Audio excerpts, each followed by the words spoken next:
Welcome to the Propel Podcast, inspiration and innovation to grow your church. I'm your host, Larry Witzel. If God is giving you big dreams for growing His kingdom, then this podcast is for you. Our goal is to offer practical training for effective evangelism in the Seventh-day Adventist ministry context, but we know that the principles we talk about here are applicable in many other churches as well. So wherever you're doing ministry, welcome to the Propel Podcast. If you've been enjoying the Propel Podcast, please check out our new YouTube channel. That's where we post all the new podcast episodes with video recordings of the presentations. And it would sure help us out if you could take 30 seconds and subscribe to the channel. It's an easy way that you can show your support for this movement that's propelling church growth forward. You can find the channel at youtube.com/@propelconference. That's youtube.com/@propelconference. This episode once again features Cyndi Keiser, the evangelism trainer at the Georgia Cumberland Conference of Seventh-day Adventists. Cyndi transitioned from a career in medical practice administration when she felt a call from God to serve as a Bible worker for her local church. She pursued professional development, consolidating her skills as a Bible worker, a literature evangelist, and academy Bible teacher. And today she trains Bible workers and church members on how to give Bible studies. And we were grateful for her to come back out again and offer this training for the Propel Conference. This is the second of 3 episodes featuring Cyndi Keiser. And in this episode, she highlights effective evangelism through understanding human nature, clear communication, and trusting the Bible's authority. Learn to help others experience God personally by asking questions and praying and bringing them back to the cross. Cyndi also explains the power of overcoming the fear of rejection and mastering the art of questioning. It's another incredibly informative presentation, and I know that you'll be blessed by what Cyndi has to share. Before we start, I want to mention this episode's sponsor, EvangeLead. EvangeLead helps local churches with their outreach efforts. They offer coaching and training, resources, and funding to help churches share the gospel in a way that connects with today's culture. EvangeLead works with conferences, pastors, lay people, and evangelism teams to make a real impact in their communities. Pastor Roger Walter and the other coaches have successfully guided conferences, pastors, and evangelism teams in making a significant impact in their communities. You can visit evangelead.org to learn more about how they can support your ministry. Okay, let's head over to Cyndi Keiser's second breakout session at the 2024 Propel Conference. Her topic, Jesus, the Master Soul Winner. Okay, now I have a 16 class gospel workers class that I do online. I just finished it. I started in January, and I do it with whoever wants to join. If you are interested in ever doing the class with me the next time I do it, give me your email, and the next time I do it, I'll send you an email, and we can do it together. It's really fun. It's interactive. It's on Zoom. It's interactive. What we're doing is we're going through gospel workers, we're going through Christian service and evangelism. And I pulled out of those books the work for Bible workers and those who are in ministry. And there's so much about pastoral stuff in there too that I just leave that out because, there might be some people that feel called to be a lay pastor or plant a church.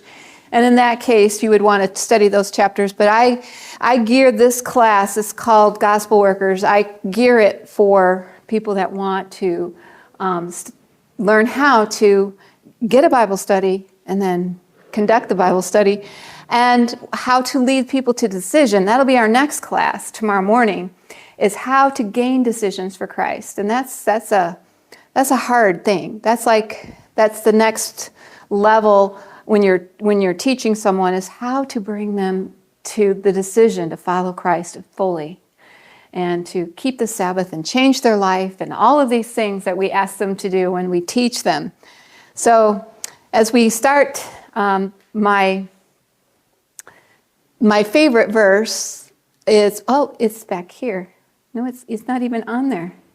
Was the one that we read for gospel workers, that we need a comprehensive education in order to be a good worker for Christ. And so that is kind of like my theme of the whole class is the fact that we've been given these books in the spirit of prophecy by God. And I'll share, I'll go to church and I'll preach and I'll share a message and I'll say, how many have read that? No one. Maybe one hand goes up that they've read Gospel Workers, Evangelism, and Christian Service. Very few Adventists have ever read those books. And those 3 books are like they're just full of information for us. And here's a quote out of Gospel Workers we're going to read here next. But if you get a chance, take time to read those 3 books. They will really help in any ministry. They have pastoral, they talk a lot about church planting in there, the work in the cities. There's all kinds of really good advice from God there. What was it? I'm sorry? So you were asked the question I was asking. Then go ahead. Gospel Workers, Evangelism, what's it? Christian Service. So, Gospel Workers, page 43, it says, in all things he brought his wishes into strict obedience to his mission. He glorified his life by making everything in it subordinate to the will of his Father. His life was one of constant self-sacrifice. He had no home in this world, except as the kindness of friends provided for him as a wayfarer. He came to live in our behalf, the life of the poorest, and to walk and work among the needy and the suffering. He was always patient and cheerful. Can you imagine always being patient and cheerful? Wow. I mean, he is our model. He's who we look to in everything, right? Jesus is and he's the master teacher. So we need to study his life if we want to be a better teacher, or a better evangelist, or a better preacher, or a better healer, or whatever. He was everything, He is our example. So as we study his life, we will learn great truths for us. In this quote, it says, I pulled these out that stood out to me. He set aside his wishes. In order to be an effective gospel worker for God, we have to set aside what we want. We really do. Sometimes it's not convenient, especially when you're working with people, to stop what you're doing and run to their aid if they need help. Like Jesus always was willing to go. When someone came to him, my son's sick, my daughter's dead, Baba, you got to come. He would just drop everything and go. And sometimes when we're in ministry, we have to set aside what we want. That's hard, especially in a fallen nature we have. He surrendered his will to the Father. And we know we need to surrender ours as well. He lived a life of constant sacrifice. Wow. He cared and worked among the poor and suffering. And he was always patient and cheerful. High standard, isn't it? How can we have these characteristics? Let's talk about that. How can we be like that in our fallen nature? How can... What's that? Him working through us. Yeah. Any other thoughts? What can we do to become more like him? Like you mentioned in the first session, prayer. Yes. Lay it out there for him. I want to be more like you. Yeah. Ask for it, right? We got to ask for it. Any other thoughts? That's it. Studying his life. And that is, what's that? He says we're supposed to give up ourselves. Yes. That's hard. So if We you must give up yourself, decrease. It's easier to go his way. Yeah. Giving up yourself is kind of hard to do. It is it's a struggle every day of our life. I think my favorite thing is just reading Desire Ages. Oh, amen. Amen. That book of all my books is the most one. Amen. This is, I think, the key. Beholding and will become changed. So when we take time to study the life of Christ, we will be like him. We behold him, we'll become like him. And I have a Friday night Desire of Ages class that I teach for my people that go through the Gospel Workers. We are studying his life. And it's just beholding.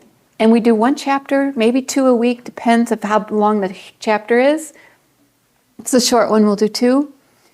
But it is life-changing. And I know when we get done with this year, it'll probably take us a year to go through it. When we get done, we will be different. We'll be changed. We can't help but be changed. When you study his life that much, that slowly, and taking one chapter and permeating in that chapter that whole week. So I listen to it in the car. I read it several times before I prepare the class. And there are study guides on Desire of Ages, and all of, I think, the 5. There are study guides that you can go through. And Gethsemane to Glory is what we're doing at the church right now. Is it? Gethsemane to Glory, so it's just The parts of it? that portion of Desire of Ages that deals with Jesus' crucifixion. To his death and resurrection. That's powerful. And that's what we're told. We're supposed to take a thoughtful hour each day, right? So the worker for God should put forth the highest mental and moral energies with which nature, cultivation, and the grace of God have endowed him. But his success will be what? Proportionate to the degree of consecration and self-sacrifice in which his work is done, rather than to the either natural or acquired endowments. Divine grace is the great element of saving power. Without it, all human effort is unavailing. So what we're told here is that our success will be proportionate to our self-sacrifice. Proportionate to our consecration. How consecrated are we to this work? Is it all just engrossed every day of our life? We should be seeking God in the morning for divine appointments every day. And they don't need to maybe go into a Bible study, but just divine appointment can be at the grocery store. Being kind to the teller or at the bank. We just don't know what we can do to help someone else. Jesus was always kind, always patient, always loving. The Lord wants men to forget themselves in an effort to save souls. Our life is worse than a failure if we go through life without leaving waymarks of love and compassion. God will use humble men who will cherish a sense of their weakness, who will not think that the work of God depends on them. They will reveal that Christ dwells in their heart, imparting purity to the whole being. So the only way to be like Christ is to forget self, humble yourself before him, and cherish a sense of weakness. It's amazing.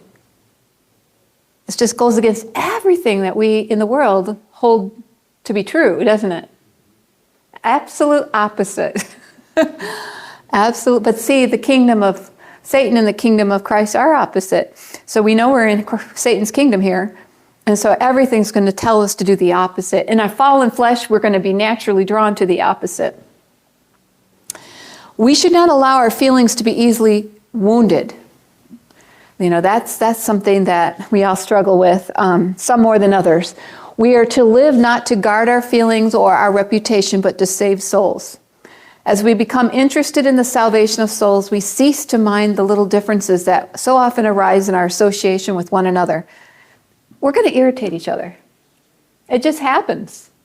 We irritate one another. If you're on a board, you know what I'm talking about. The board, you know what I'm talking about.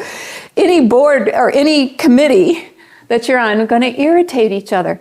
If we got to just set that aside and love people, whatever others may think of us, it need not disturb our oneness with Christ. Have you ever heard that old adage, what someone thinks about you is none of your business? It's really none of your business what they think about you. We have to just let it go. Just be accountable to Christ, be as loving and as kind as possible as we can with each other. Because we can't even be that way with each other. How are we going to be that way with others in the world? Whatever others may think of us, it need not disturb our oneness with Christ, the fellowship of the Spirit. So we can't let what other people say disturb us. So hard. Some of us are more sensitive than others in this regard. And prayer, it just takes a lot of prayer. So where was this book from? This is, 629 still? Okay. yes. Yes. So here we see that God is saying to us, don't wear your heart on your sleeve. Just be a duck. Let everything roll off your back. Just don't let it affect you. Sometimes we can get too involved in what other people think of us. We don't really need to do that. And then also, if we have an assurance, which is bright and very clear, of our own salvation, we shall exhibit cheerfulness and joyfulness.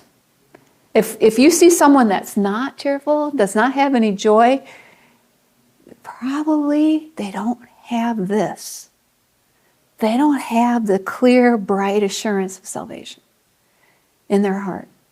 Because if you have that, you can't help but be happy.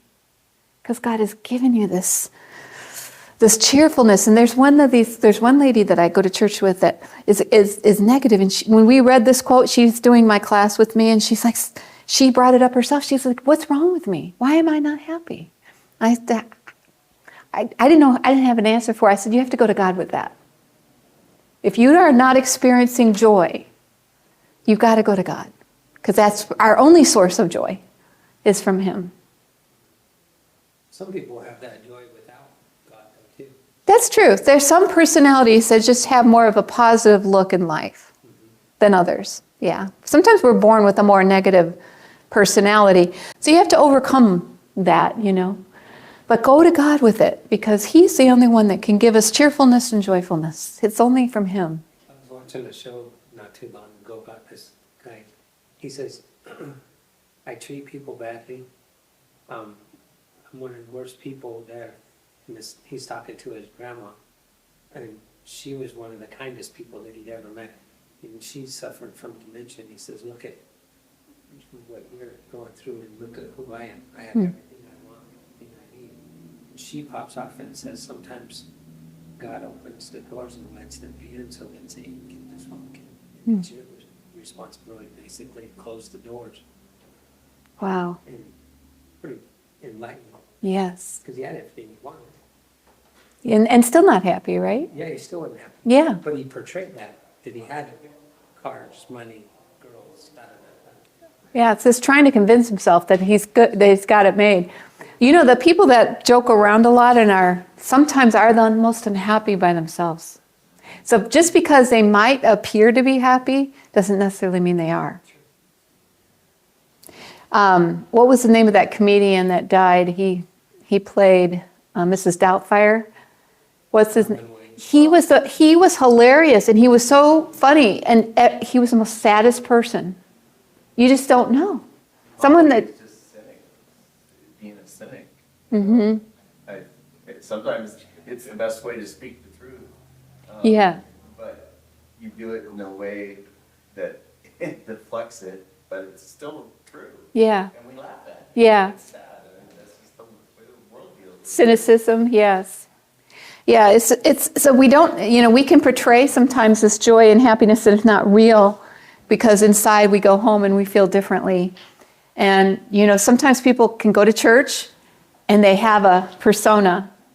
Everything's fine, but really nothing's fine at home. We never know what's going on behind closed doors. And as my husband was pastoring, wow, do you never know until you have, as a pastor, things that most other members don't know about the congregation. And when I was a Bible worker for the Buford Family Church, Pastor Matt I worked with, he says, Cyndi, I can't tell you details, but pray for the marriages of this church. He's like, just pray. I'm like, wow. He's like, I can't tell you any names, nothing, just pray. And at church, you would never know that. You would never see it. You just don't know what people are going through because they put on a happy face. should be praying for our marriages anyway. Yes. Yes. So the question is, when I teach this class, I say, are you assured of your salvation? We need to be assured. If you're not, you need time with God on that. We need to know it. And I think as Adventists, we struggle with this, don't you think? As a people. Maybe not all, but and I think different generations have had more of a struggle with it. And it's hard to have that balance in your life. Being assured of salvation. Yeah, I think Adventists have a hard standard for that, right? Yeah.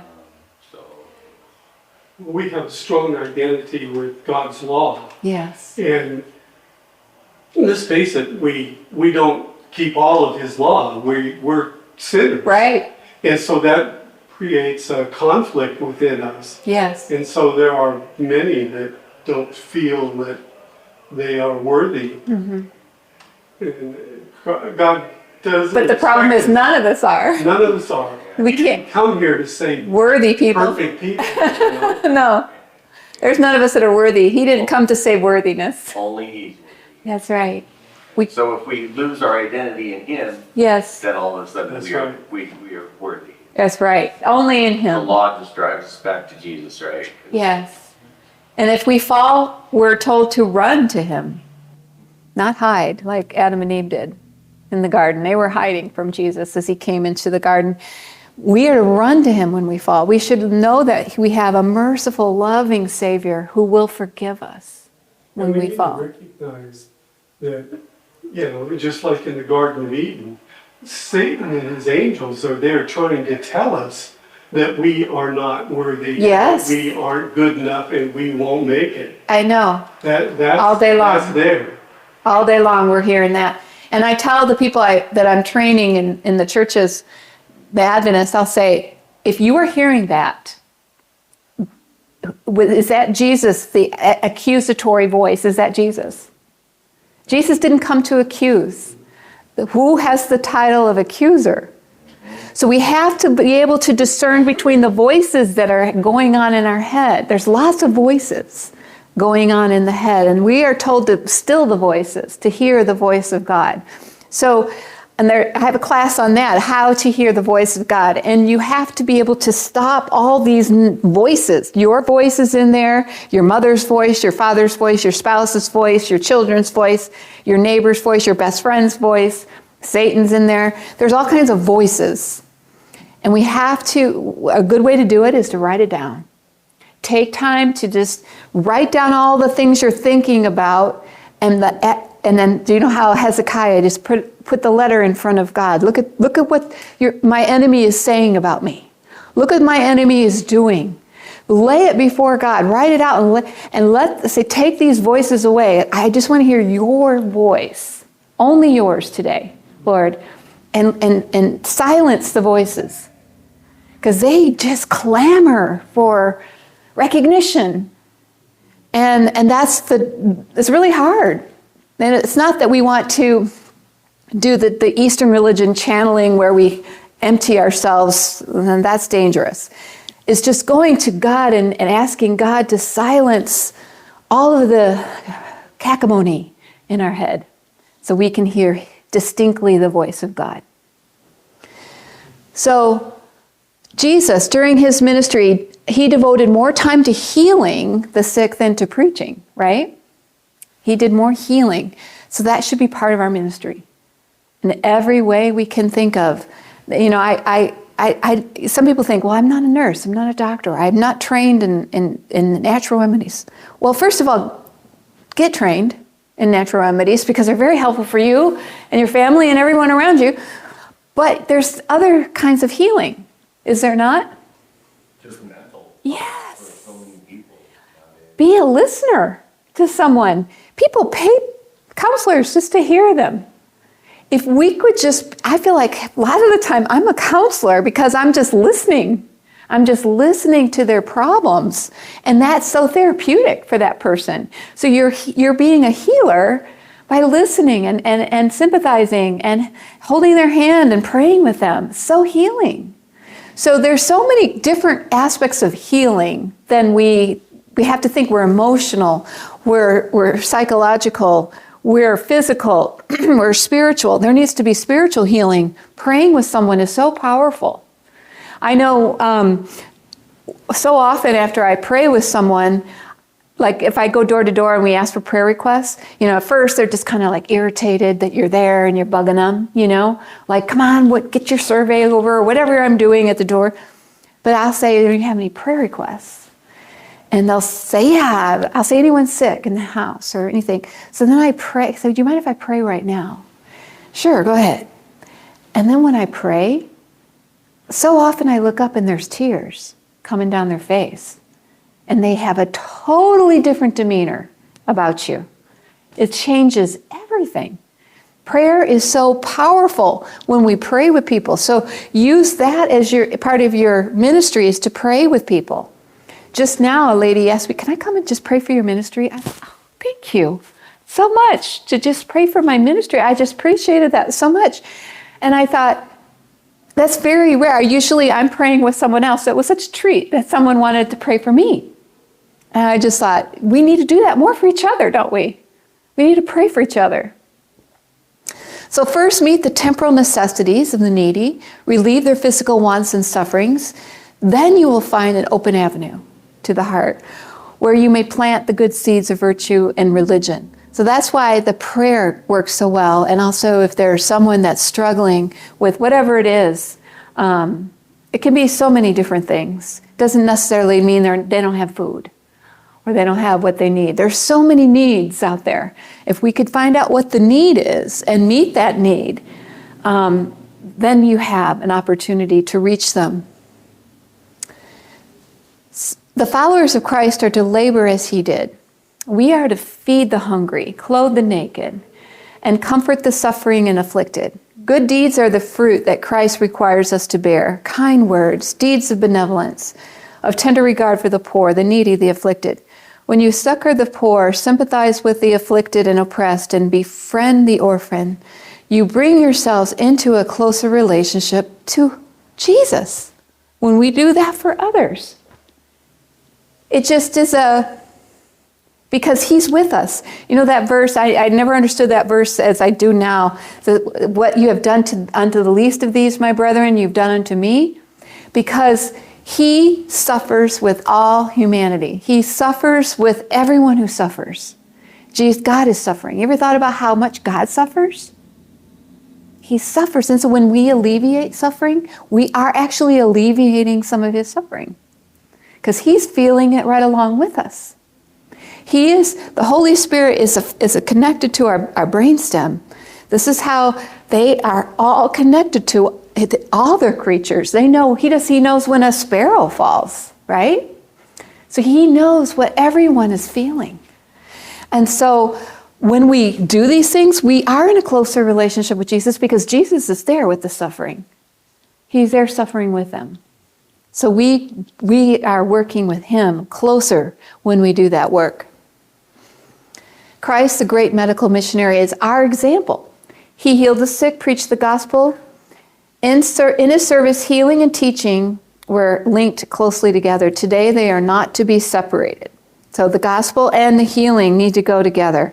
Christ's example, I'll talk more about that in my talk tomorrow night, that I'm going to share up front. But the Christ example must be followed by those who claim to be his children.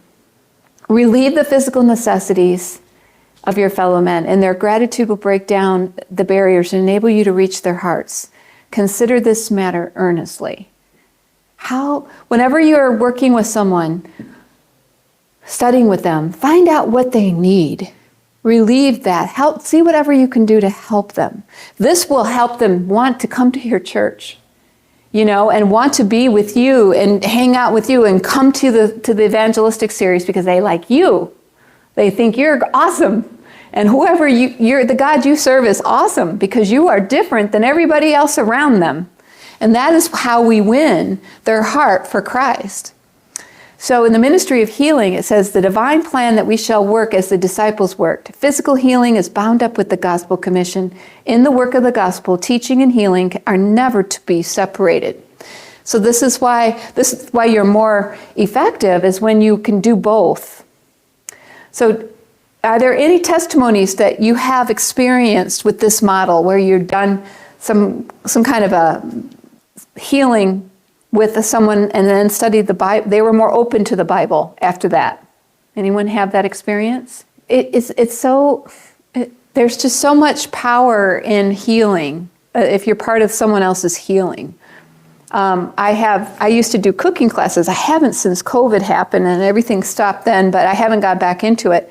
But I put it out on Nextdoor. Anyone interested in healthy plant-based cooking. I'm having a class at my house, such and such a time, such and such. I had 16 of my neighbors show up. And we had it in my kitchen. I had a kitchen set up to do it. And we just had more fun. And I had some Adventist people there too. So all 16 weren't all my neighbors. I had Adventists come, and then I probably had like 8 of my neighbors come.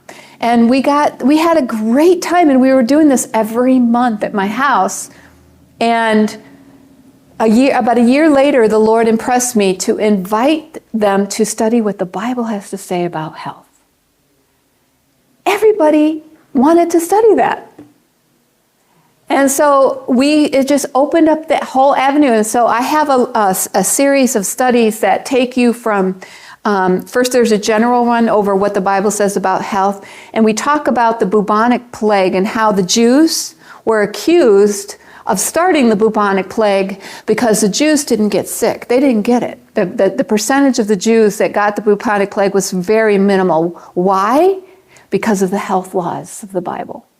But people thought they had infected the water and they were responsible, so they were killed. They were persecuted during the bubonic plague.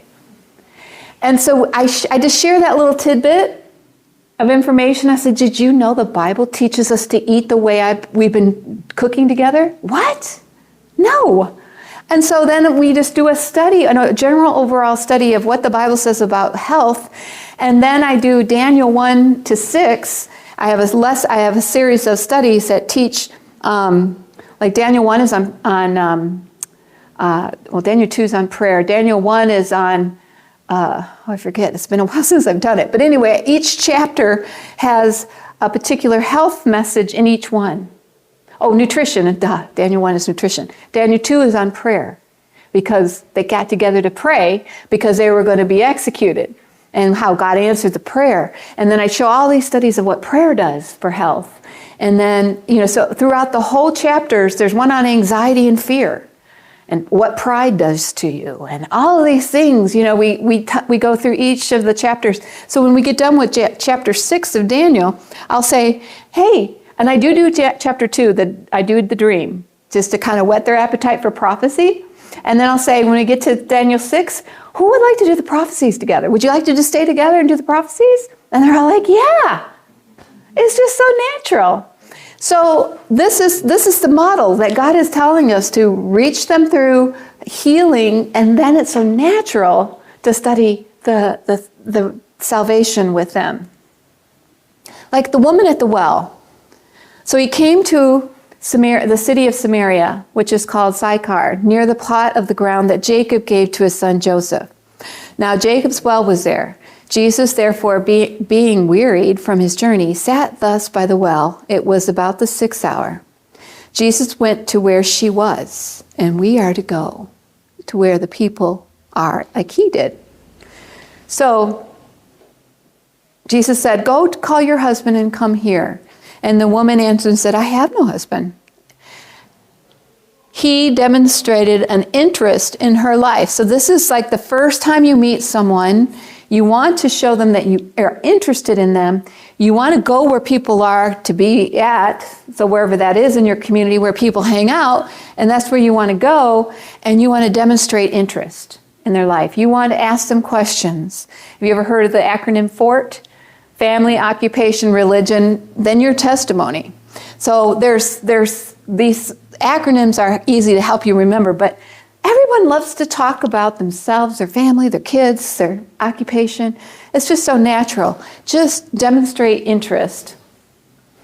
And then she wanted to get into an argument with him, and he would not enter into the controversy. She said, our fathers worshipped on this mountain, and you Jews say that in Jerusalem is the place where one ought to worship.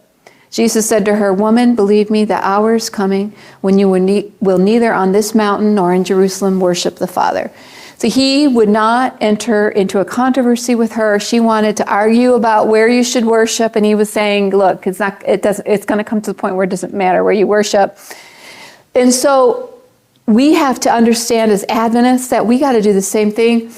People might want to argue about Sunday or the state of the dead with you because they know what you believe. We should never get into a controversy about any of that, ever. ever. Don't even go there. And this Ellen White tells us in one of her writings that she says, if someone brings up the Sabbath to you, say, oh, we'll get to that. If you're studying with them and they start asking, oh, that's okay, just set that aside. We'll get to that later. Don't make it a point of contention, a point of arguing. Oh, that we'll get to that. But today, we're studying Jesus. We have to help them see how much we love Jesus. And we're following Jesus. Because if we don't have that relationship with Christ, we're not going to follow him. We could teach them the Sabbath, but if they don't know how to have this relationship with Christ, then you've really hurt them more than helped them. There's a series online that's free. You can download the lessons, and it's called, it's just left me. I just had it in my head. It'll come back. Liftupjesus.org, I think. Lifting Up Jesus, lift or lifting, I'm not sure, liftingupjesus.org. And it's a 10 lesson series on how to have a relationship with Christ. I think if you got to know who you're studying with, where they're at. You know, if you see that they really don't know how to have a relationship with Jesus, that's where you should start. So your first time you get together with someone, you should ask them questions, just see where they're at. And say, what are you most interested in studying? And before you get into some deeper stuff. Because once you need time to build a relationship with them. You need time to help them see that you care about them. Before you give them testing truths. Testing truths are the Sabbath, the state of the dead, hellfire, the second coming. Those are really hard testing truths for people that believe in the left behind theory, that believe in that doesn't matter what day you go to church on, or that their loved one is in heaven, or maybe they had a loved one come and speak to them. So you got to build this relationship with them, and that help them build the relationship with Christ.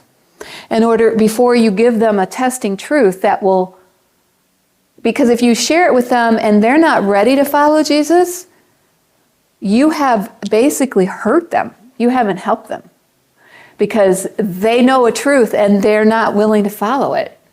And that's a bad place to be. It's so important to be in tune with the Spirit and understand them.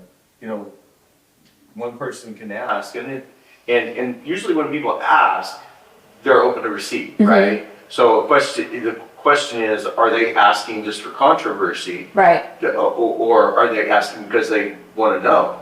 And, at that point, you want to be able to give an answer. We're supposed to be prepared at any opportunity to give an answer why we believe what we believe. But, we want to do it with Jesus at the center and the cross. Always. So why do I keep Sabbath? Or why do I believe in this and center it in Jesus or the cross when at all possible? But I just dealt with I have this guy that comes over and I'm having him over every Thursday. He's kind of new back into church and he just spewed out a bunch of things after watching The Hopeful movie the movie Wednesday or something, a couple of Sundays. And man, he just started blurting on a bunch of stuff to my other roommate that joined us for dinner, and then he goes to the Sabbath, and it was just like, I just cringed inside. I'm like, brother, I'm living with this guy. He's a blessing. He's a wonderful Christian. And basically just told him, if you're not keeping Sabbath, you're breaking all the commandments. And I was like, brother. I know. We crushed. So often we just don't understand that is not our burden to share immediately with people. We have to get to that point. Plus, if someone asks you some questions about it, I would say to them, those are great questions. Let's study together. Let me show you what I believe from the Bible. Not just, I could just sit here, I could just answer that for you, but that would not be beneficial. What's beneficial is if we sit down and we go through the Bible, let God reveal it to you. Let the Bible show you what it is. Don't just take my word for it. And then are they curious or are they really searching? That's where you'll find. If they're curious, they won't study. They just want to know. If they really are wanting to understand, they will say, yeah, let's do that. then set up a time and start a study. But I wouldn't do the Sabbath immediately unless they're just dogmatic about it. Then, you don't want to keep sidestepping it. But you should say, hey, let's do this series together and we'll get to the Sabbath. We'll get there. It'll come up. And I have found, too, when I was studying with a lady, she didn't want to study Daniel and Revelation with me, but she wanted just to study a book of Paul's, a letter of Paul's. So we studied 1 Corinthians. Our doctrine is everywhere. State of the Dead is in there. Hellfire's in there. She's a Catholic, and she's like, wait, what? You mean you just go to sleep and you're waiting for the judge? What? And she just was just like, so it's just we could study we could just read. Ellen White talks about Bible readings. Just get together and read a book. It will come up. It's there. Every book of the Bible is amazing. Our doctrines are everywhere because that's truth. It's truth. So he would never enter into a controversy. And he did not condemn her. So he said to the Mary who was thrown at him after being caught in adultery, "Woman, where are those accusers of yours? Has no one condemned you?" And she said, "No one, Lord." And Jesus said to her, "Neither do I condemn you." He did not condemn her for her sins, but he does not minimize them either. So there's a balance there. Jesus said, "Neither do I condemn you. Go and sin no more." So at that same time, he didn't minimize the sin, but he doesn't condemn for sin. And the same thing with the woman at the well. You want them to say, well, Father does want you to worship him in spirit and truth. You may be worshiping what you know not. Right. Because Samaritans said, put Judaism with paganism. Well, the interesting thing, if you read in Desire of Ages on this chapter, she brings out that the reason why the Samaritans didn't want anything to do with the Jews is because they were introducing extracurricular writings.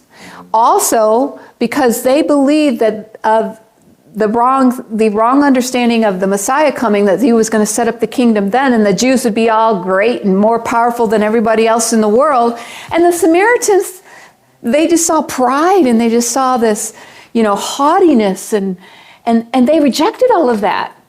So when Jesus says you'll worship him in truth, that's the Jews had the truth, and love, the Samaritans had the love. He said you need both. He was teaching them both because the Samaritans accepted Jesus immediately, where the Jews didn't. So it's interesting to really study between the lines and a lot of these stories and read the Desire of Ages with it when you're studying Jesus as a teacher, because he was the master at getting to the heart of the person without offending them. He knew how to just get right to where whatever it was that makes them tick or doesn't make them tick. And Nicodemus, this man came to Jesus by night because he wasn't sure who he was, and he was kind of leery of Jesus, but he was very attracted to him. So he goes to him at night because he thought, well, if someone saw me, they would think that I am condoning him, and I really don't know enough about him to whether or not to believe in him. So in the whole interview, Jesus realizes this, and he says, "Rabbi, we know that you are a teacher come from God." This is Nicodemus buttering up Jesus. "For no one can do these signs that you do unless God is with him." Jesus answered and said to him, "Most assuredly I say unto you, unless one is born again, he cannot see the kingdom of God." Acknowledging truth is not enough. We must be born again. So when we're teaching people about truth, we must help them see the need to be born again. That is essential, because otherwise we're just making Pharisees that follow truth. Without being born again, we can't worship in spirit. Right. Yes. It starts with us. Mm-hmm. And as Moses lifted up the serpent in the wilderness, so even the Son of Man must be lifted up. Jesus must be lifted up in every study that we do with people. And that's the most famous verse, comes from his interview with Nicodemus. "For God so loved the world that he gave his only begotten Son, that whoever believes in him should not perish, but have everlasting life." So God so loved the world that he risked all to save the world, just to reveal God's goodness. He risked everything to come here just to reveal how good God is. He feeding the multitude, he ministered to their physical needs. Son, be of good cheer, your sins are forgiven, what he said to the paralytic that was let down before him. He knew what the man truly needed was forgiveness and acceptance. A lot of times that's what the person you're studying with needs. More than anything is acceptance and forgiveness of God. And they need, people today do not have community. Their families are estranged, they're lonely, they're sad, they don't have the sense of community. And church is supposed to be that, because in the world the way it is today, you know, Jesus says as man, you know, father against son, mother-in-law against daughter-in-law. I mean, in family situations, so often there isn't a sense of family community in it. Most people don't have that. There are some good families out there, but generally speaking, most people have broken families. And they're looking for people that will accept and love them. So the church is supposed to be that family that they don't have. So we have got to have that in our church to bring people in. And if your church isn't that way, it makes it hard. You know, because there are Adventist churches that are not loving and they're not accepting. That, you know, they're the clothing police ones, and then the food police ones, and you know, I remember when I was studying with a lady and she brought meat to a potluck and they didn't serve it. They left it in the kitchen. She was so offended. I told her, oh, I'm sorry, this is my bad. I didn't tell you it was a vegetarian potluck. But they shouldn't have done that. They should have marked it, put it out there. Has this in it, what have you. I remember last year, we have a good old snore in there. Last year when we were here for the Propel conference, I remember when we were listening to one of the speakers, I can't remember who was telling the story, but they said that their neighbor came over for a cookout and brought a 6-pack of beer. And what did he tell them to do with it? Put it in the fridge. He didn't say, we don't allow beer in our house. What would that have done right then and there if we would have said that? No one drank it, and he didn't even drink a beer. He recognized no one was drinking, but he did not feel offended by someone saying, oh, we don't drink alcohol. Put it in the fridge. Because if he wanted to have one, I'm sure that would have been okay. But we have to know how to be the loving, accepting people like Christ was. He was accused constantly of eating with sinners, was he not? Of associating with wine bibbers, was he not? For breaking the Sabbath, for all kinds of atrocities he was being accused of. Did he do any of that? No. No, but because he associated with and accepted people where they were, he was accused of that. And that's how we are to be. We will be accused of that. Unfortunately, even probably among our own people. But we have just got to follow Jesus' example. He loved to tell them parables. So Jesus spoke in story type language that people can relate to. It's so important, and if you're sharing something, share a story with the teaching if you can. It makes it more interesting and more relatable. He taught that knowledge of the truth does not save. He knew the ruler was covetous and lacked love. When the rich young ruler asked how he was to be saved, he told him to sell everything and come and follow me. Jesus knew, and he doesn't call everyone to do that, but Jesus knew that this man needed to do that because he was covetous. He tests you in a way that it will make you make a decision for him. That's the reason for testing. Mm-hmm. And that was the rich ruler. Yeah. He knew that was a stumbling block for him. Yes. Because he said, all of these things I've kept from my youth. Jesus specifically didn't say, thou shalt not covet. He was teaching, and he left that one out. He said, I've done all those since my youth. And he says, well then come, what do I still lack? Covetousness. That's what he lacked. And Jesus was teaching that he needed to overcome that to be able to follow him. So he did it in such a way, though, that was like, he had to make a decision. Now, we don't know whatever happened. He may have turned around later and followed Christ. We don't know the end of the story. We'll find out when we get there to heaven what happened with the rich young ruler. But we know that Jesus doesn't give up on us. He actually, here it doesn't appear that he chases after the rich young ruler, but he does pursue us. God does pursue us. He does want us to accept him and understand. And that's another good principle too, when we share truth and do Bible studies, is we may not see the fruit of our labor. They may not come into the church, but God has allowed us to plant the seed. Right. And hopefully as time goes on and they see things happening that the Bible has prophesied will happen, hopefully they'll turn and follow that. Exactly. In fact, how many have met someone that went through a prophecy seminar a long time ago and then went to another one later on in their life and then joined the church? You've met some people, I have too. So God doesn't give up on us. They didn't follow then, but then later on, God brings it back around. He's so merciful. He's so merciful. And then here, he only shared light as fast as that could be accepted. And that's something we have to understand as we're teaching, that Jesus says, I still have many things to say to you, but you cannot bear them now. So you got to know, and you got to be in tune to God, what to do, how to help the person as you're studying with them. If you see that they are not ready, then you should go back to the basics. Like, let's say you're getting ready, you've been through some studies, and you see that they're not following the truth. Then go back to lifting up Jesus studies. And let's say, bring them the next time and say, hey, you know what? I thought these would be fun to go through together. Before we finish this other series, let's just do these studies together. This is talk practical Christianity. What does it mean to have a relationship with Christ? I thought it would be fun for us to do that together. And go back to that basic stuff before you get into testing truths with them. Because it's not going to go well. It's not going to go well.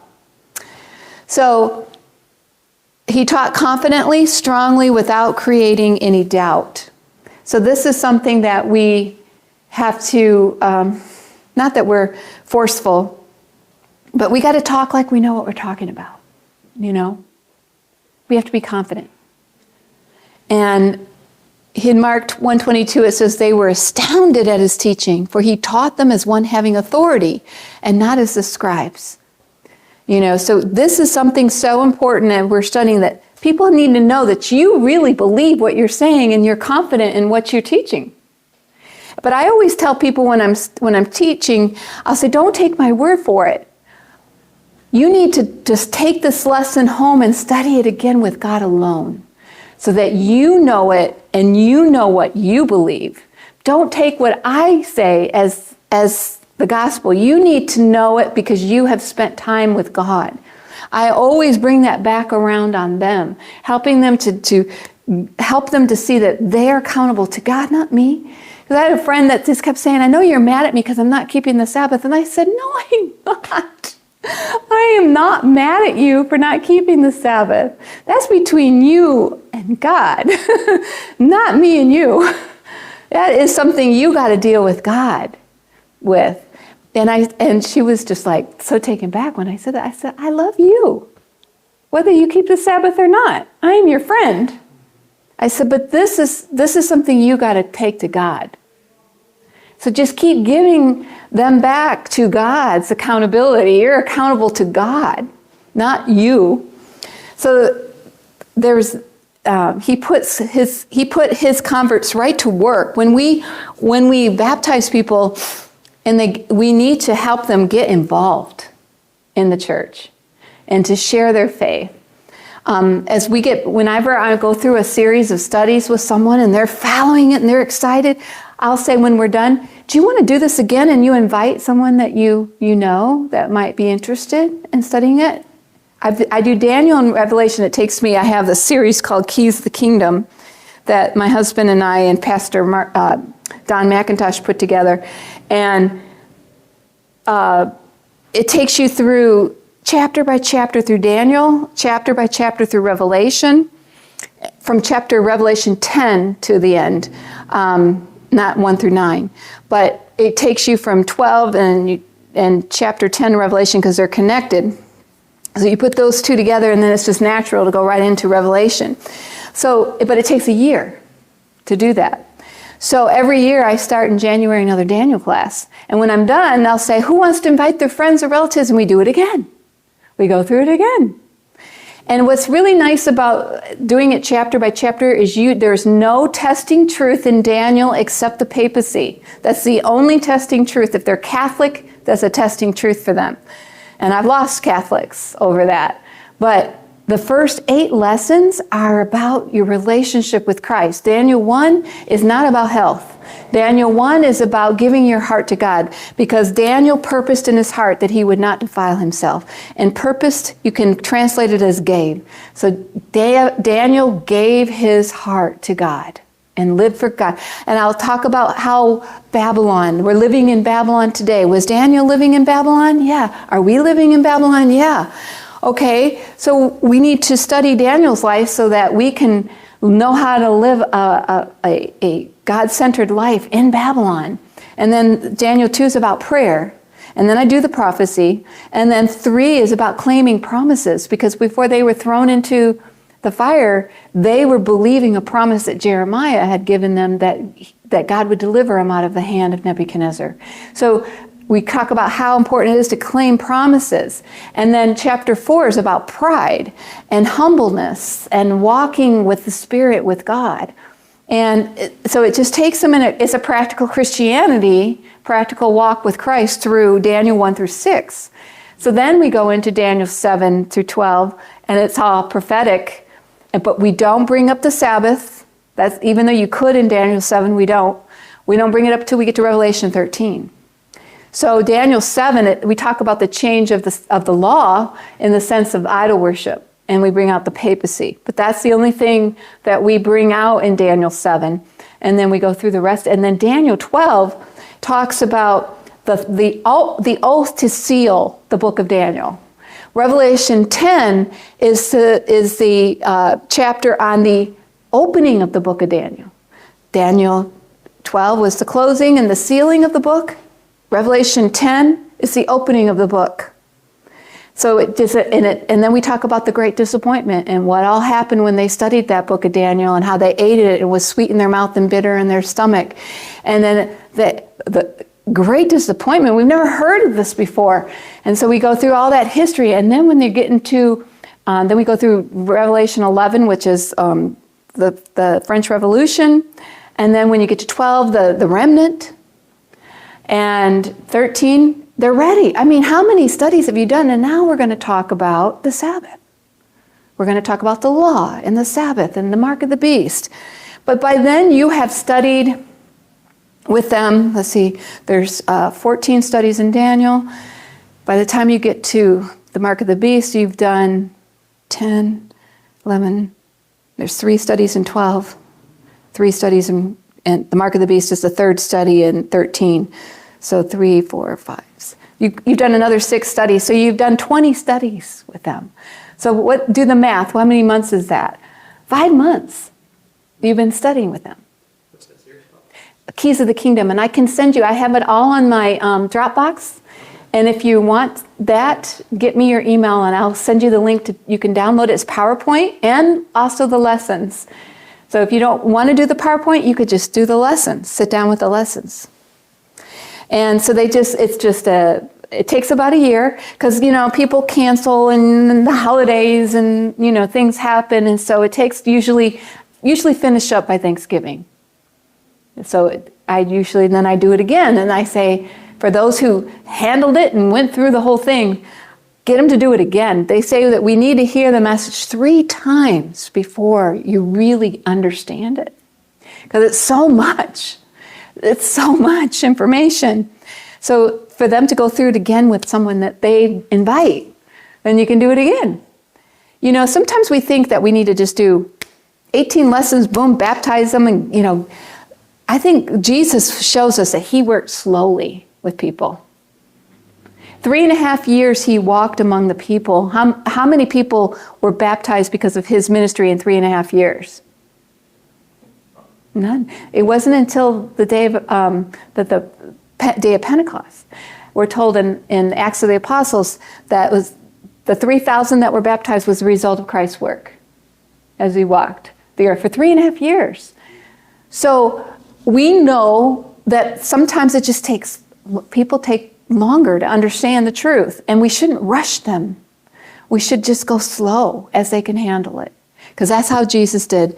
He just is slow. And also get them involved by inviting their friends to come. He told the men that were possessed by demons in the tombs to go back to their hometown and tell what God has done for you.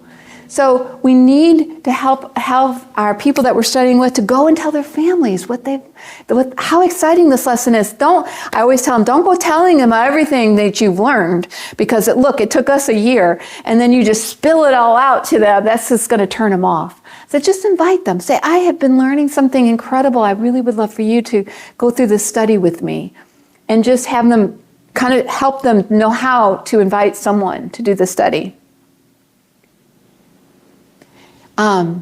And go and work in pairs if you can.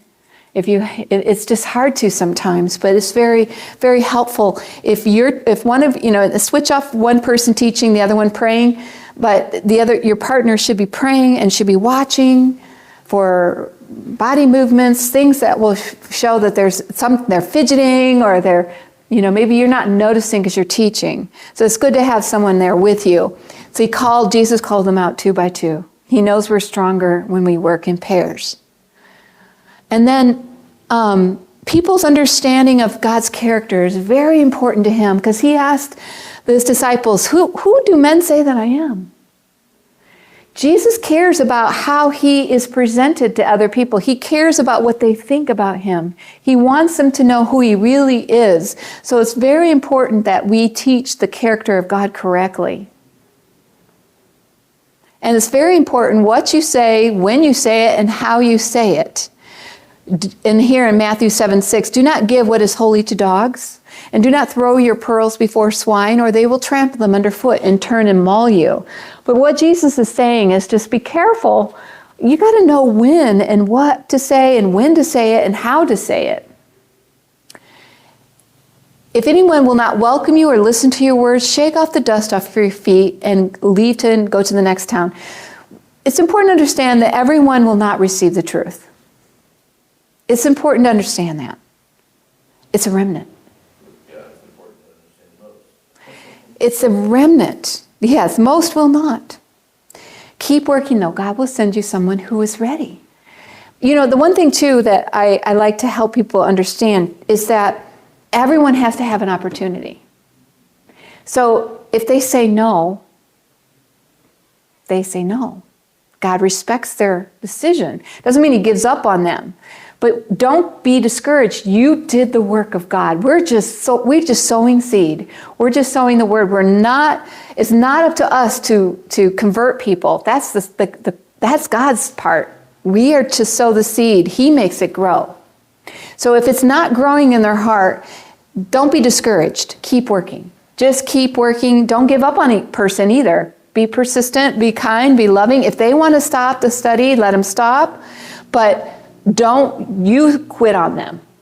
One thing I've found is you don't know what will happen in the future. So I know I've had in the past, I've thought, oh, for sure, this person is hungry. This person is loving these studies. They're going to become a great Seventh-day Adventist, and they don't. And then the ones I think, oh, this person's got so many problems, and this person is never going to, and they do. God has shown me I cannot predict that. So don't do any predicting, because you don't know who will accept and who won't. God is in charge of that. He seeks to transform humanity. He who seeks to transform humanity must himself understand humanity. Only through sympathy, faith, and love can men be reached. Here, Christ stands revealed as the master teacher. Of all that ever dwelt on the earth, he alone has perfect understanding of the human soul. So we must go to him because he knows what that person is struggling with and what they need. It's so important. I was studying with a girl named Bonnie one time, and she's my very close friend now. She's coming to see me in a week or so. We're going to the beach together. I can't wait to see her. Anyway, she and I were studying Daniel. We were doing the keys. And we were getting close to the end of Daniel 12, and I knew she was going to cancel and never study with me again. I knew it. I just had the sense. God was talking to me, and I said, God, what do I do? What do I do for Bonnie? I know she's going to cancel. I don't want that to happen. Her sister was a Seventh Adventist, and I was just like, oh, please, Lord, what do I do for Bonnie? I was really agonizing in prayer over her, and he said, take her to the cross. So I somehow implemented it into Daniel 12, and I brought her back to the cross. And I just showed her what Jesus did for her. And the tears were just streaming. And she told me, she said, Cyndi, I was going to cancel today. I was going to tell you I didn't want to study anymore. She says, but I want to. I want to study. I only knew to do that because Jesus told me to do that. I didn't know what to do for Bonnie, but I knew she was backing away. I could sense it. And now Bonnie is a Seventh Adventist, has been for years. We're like sisters. And I just praise God that I was able to hear his voice and to know what to do for Bonnie, because she was ready to walk away from it all. But God wasn't going to let her, and she's such a sweet girl. So we must live what we teach. This is so important. Jesus taught. I mean, he was the epitome of truth. So what he taught, he lived. I have given you an example, he said to his disciples, that you should do as I have done. I have kept my Father's commandments. So we need to be keeping God's commandments, but I know we fail, but we need to have a good relationship with Christ and model that for them. We need to help them to see that Christ can change, can make a life, and tell them your story, how, I was an alcoholic and a party girl and all of these things, and how you were, Cyndi? And I'm like, yes, I was. Well, they can't see that now, but I was definitely a mess. And I said, Jesus can do that. Only he can do that. He can clean you up. He can help you. He can give you victory. I can't do that for you, but he can do that for you. And share your struggles. Be open, be honest, and share what you've been through, what you've struggled with, and it will help them know that it is possible. It is possible to live a godly life in Christ. Teach simple, clear truths. Teach with patience. Know your students' heart's desires. Sometimes we don't need to go on and on and on with a bunch of texts, proof texts. That just overwhelms people. So we want to just do a few and just be confident with what you're teaching. He just laid down simple lines, and if obeyed, would bring peace and happiness to the soul. He taught the people with patient love. His deep, searching wisdom knew the wants of every soul among his listeners. I've often have you ever thought of that? Just loved to walk with Jesus those 3.5 years and just watch what he did and how he interacted. And, in the Desire of Ages, even when he rebuked, he did so with tears. He did everything with love. So often, we misread it or something, and we think Jesus was angry when he called the Pharisees snakes and vipers and all of that, but he was really just pleading with them just to stop what they're all about and to come to him. In every human being, he discerned infinite possibilities. We have to believe that when we are studying with someone that's a mess. People in this world are struggling.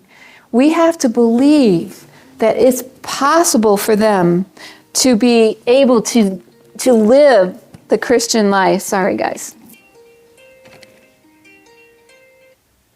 We need to help them really know that we believe in them, that they can do it. He saw men as they might be, transfigured by his grace in the beauty of the Lord our God. Psalm 90:17. Look upon them with hope. He inspired hope. Meet them with confidence. He inspired trust. Reveal in himself man's true ideal. He awakened for its attainment both desire and faith. So when we talk to people about stuff, their struggles, we have to say, you know, I can tell how much you love God. I can tell that you want to follow Jesus. I can see it. And just inspire in them hope that they can do this. Say, I see you stopping this. I see you quitting drinking. I see it. I believe you can. I know that with Christ, anything is possible. And this is that most quoted verse out of the Ministry of Healing. Christ's method alone will give true success in reaching people. He mingled with men as one who desired their good. He showed his sympathy for them, ministered to their needs, and won their confidence. And only then did he bid them follow him, because unless he did all the other ones, he didn't ever ask anybody to follow him before they saw how good he was, how loving he was. And we should be the same. They should see how loving and good we are for us to ask them to follow Jesus. They've got to see a change in our own lives. So what we've learned out of this segment is that Jesus went to where the people were. He demonstrated interest in their life. He would never enter into controversy. He does not condemn sin. He doesn't minimize it either. He never gives up on people. Teaching truth is not enough. Christ must be uplifted. He ministered to physical needs. He knows what we truly need is forgiveness and acceptance. He taught so people could relate to it. He shared light only as it could be accepted. He taught with confidence. He puts his new converts right to work for him. He sent his workers out in pairs. He knows people's understanding of his character is very important. He taught that it's important what you say, when you say it, and how you say it. And he inspires hope that they can meet God's desires for their life. He had sympathy, faith, and love. We must live what we teach. Teach simply, clearly, and with patience. Take time to know your students' heart desires. He taught that not everyone will receive the truth. Don't be discouraged. Keep working, and God will lead you to those who will. So here's our commitment questions today. Do you desire to set aside your will to Jesus? Sure. Right before I changed it? Uh-huh. Do you desire to set aside your will to Jesus and live a life of sacrifice? Amen. Do you desire to care for the poor and the suffering? And do you desire to teach as Jesus taught? Then he will give you success. Only he can do. It's time for some reflection. You know, it's really important to take a few minutes thinking about what you heard in order to lock that in. That's why a reflection practice is emphasized so much at the Propel conference. So stop for a moment and think about what Cyndi Keiser shared and how these concepts could be applied to your own ministry. What was the big idea for you? How will you apply this in your ministry context? What are you inspired to do? And when this episode finishes, I encourage you to pause for 5 or 10 minutes and just let your mind wander. This reflection time can be really powerful. Well, that's it for this episode. We'd love to hear from you. You can send an email to podcast@propelconference.org. And please mark your calendar for next year's Propel Conference coming to Tacoma, Washington, April 27 to 30, 2025. Special thanks to Cyndi Keiser for speaking at the 2024 Propel Conference and to Evangelist for sponsoring this episode. This has been the Propel Podcast, inspiration and innovation to grow your church. The Propel Podcast is produced by the Sermon View crew, and the event recording services were provided by Adventist Learning Community. I'm Larry Witzel, wishing you God's richest blessing in your evangelistic journey. Please join us again next time for another episode of the Propel Podcast.